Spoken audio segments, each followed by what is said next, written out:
প্রিয় মা, 24 বছর পর কলম ধরেছে তোমাদের বড় আদরের এই ভাগ্য মেয়েটা। এতগুলো বছর পর কেন লিখছি জানো? কারণ তোমরা আজ আর এই পৃথিবীতে নেই বলে। জানো মা, গল্পটা খুবই সাধারণ। গল্পের নাম দিতে পারো সুখ কেনার গল্প। মেয়ের সুখ কিনতে গিয়েই তো আমার বিয়েটা দিলে তোমাদের পছন্দ করা ছেলের সাথে। তারপর থেকে 24টা বছর কাটিয়ে ফেলেছি। সবাই বলে বাবা মাকে নাকি ছেলে মেয়ের ভালো চায়। ভালোই যদি চাইলে তাহলে কেন আমি ভালো থাকতে পারলাম না? মেয়ের বিয়ে দিয়ে তোমরা কিন্তু ভালো ছিলে, যেমনটি চেয়েছিলে ঠিক তেমনটি। পয়সাওয়ালা, সৎ, চরিত্রবান একটা ছেলে, একদম তোমাদের মনের মতো। বিয়েটা হলো আমার, অথচ আমার মতে নয়। জানো মা, আমি এই 24 বছর ধরে সংসারে আছি। এই সংসারে তোমাদের কথা রেখেছি, তোমাদের সম্মান বজায় রাখতে পেরেছি। তাই তো দারুণভাবে অভিনয় করে যাচ্ছি তোমাদের সৎ চরিত্রবান জামাইয়ের সাথে। একটুও বুঝতে দেইনি, তোমরাও বুঝতে পারোনি। ছোটবেলার কথা খুব মনে পড়ে মা। আমার মন খারাপ থাকলে, শরীর অসুস্থ হলে মিথ্যা কথা বললে তুমি ঠিক ধরে ফেলতে। তুমি বলতে মায়েদের কাছে মিথ্যা বলা যায় না, মায়ের মন সব বুঝতে পারে। ভেবেছিলাম তুমি অন্তত বুঝবে। মেয়ের মনের কথা মা বুঝতে পারবে না তা হয় নাকি? দেখলাম তুমিও বাবার মতোই গুহ ধরে বসে থাকলে। সেদিনের কথা ভাবলে চোখে জল আসে। যন্ত্রণাটা বুকের মধ্যে দলা পাকিয়ে ওঠে আজও। আমাকে ঘরের মধ্যে আটকে রাখলে, আমার ভালোবাসার মানুষটাকে বাড়িতে ডেকে ভীষণভাবে অপমান করলে।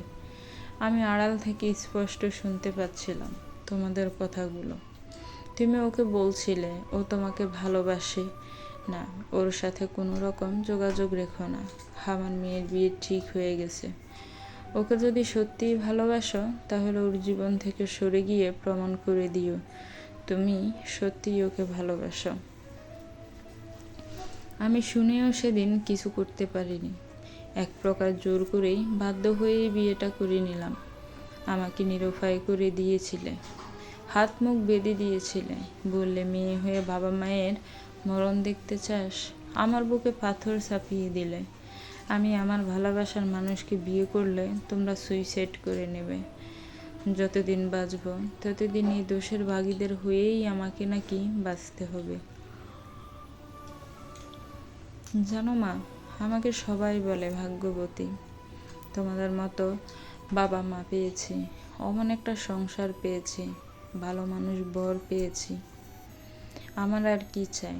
ছোটবেলায় তোমাদের থেকে যা চেয়েছি তাই দিয়েছ, কোনো আবদার না করনি। যখন ভালোবাসার মানুষটার কথা বললে তোর অন্যায় আবদার তোর বাবা মেনে নেবে না। এদিকে দেখো, আবার বিয়ের পর থেকে আমাকে আর কোনো আবদার করতেই হয়নি। ছাওয়ার আগে সব কিছু পেয়ে যাই। সত্যি মা, আমি ভাগ্যবতীই বটে। তবে অভিনয় করতে করতে আজ বড় ক্লান্ত। সুখী সংসারের সেরা বউ হয়ে উঠতে বেশি দিন টাইম লাগেনি।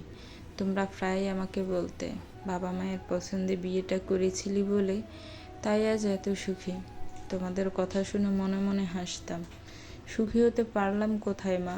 সুখী হতে চেয়েই তো আমার ভালোবাসার মানুষটার কথা তোমাকেই প্রথম বলেছিলাম।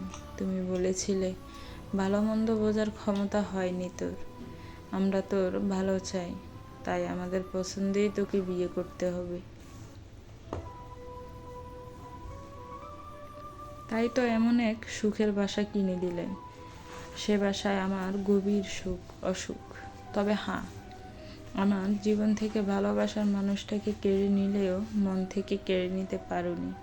24 বছরে তাকে একটুও বলতে পারিনি, তাই আজও কেঁদে বুক বাসায় মনের মন্দিরে তাকেই শুধু পুজো করি। যতবার ভেবেছি নতুনকে নিয়ে বাঁচব, ততবারই আমার প্রাক্তনকে আরও বেশি করে ভালোবেসে ফেলেছি। তবে একটা কথা না, লোক সমাজে তোমাদের সোসাইটিতে তোমরা জিতে গেলেও জিততে পারোনি আমার কাছে, আমার প্রাক্তনের কাছে। তোমাদের কথা সে রেখেছে। সত্যিকারের ভালোবাসার প্রমাণ সে দিয়েছে আমার জীবন থেকে সরে গিয়ে। কিন্তু তার মন থেকে আমাকে সরাতে পারোনি বোধ হয়, যেমনটা আমার মন থেকে তাকে সরিয়ে দেইনি। জীবনের বাদ বাকি বছরগুলো ঠিক এভাবেই চলবো, সুখী জীবনের অভিনয় করে। সত্যিকারের ভালোবাসলে তাকে মন থেকে সরানো যায় না কোনো দিন, আর সরাতে পারবও না। তবে ভীষণ কষ্ট পাই সুখী জীবনের অভিনয় করে নয়। কষ্ট হয় জীবন্ত লাশ হয়ে বেঁচে থাকতে হয় বলে। কে বলেছে মানুষ মৃত্যুর আগের মুহূর্তে সুইসাইড লিখে যায়? আমার মতো কত অভাগিনী আছে যারা মরে গিয়ে বেঁচে যেতে পারেনি, বরং বেঁচে থেকে কবেই সে মরে গেছে। আজ যা লিখলাম তা আমার মনের বেদনাই শুধু নয়, বলতে পারে এক জীবন্ত লাশের বেদনা, ঋতুর সুইসাইড নোট। ভালো থেকো মা। গল্পটা কেমন লেগেছে একটি কমেন্টস করে জানাবেন। গল্পটা ভালো লাগলে একটি লাইক কমেন্টস করবেন। আমার চ্যানেলটাকে প্লিজ সাবস্ক্রাইব করবেন। যারা অলরেডি সাবস্ক্রাইব করে রেখেছেন তাদেরকে অনেক অনেক ধন্যবাদ। আল্লাহ হাফিজ।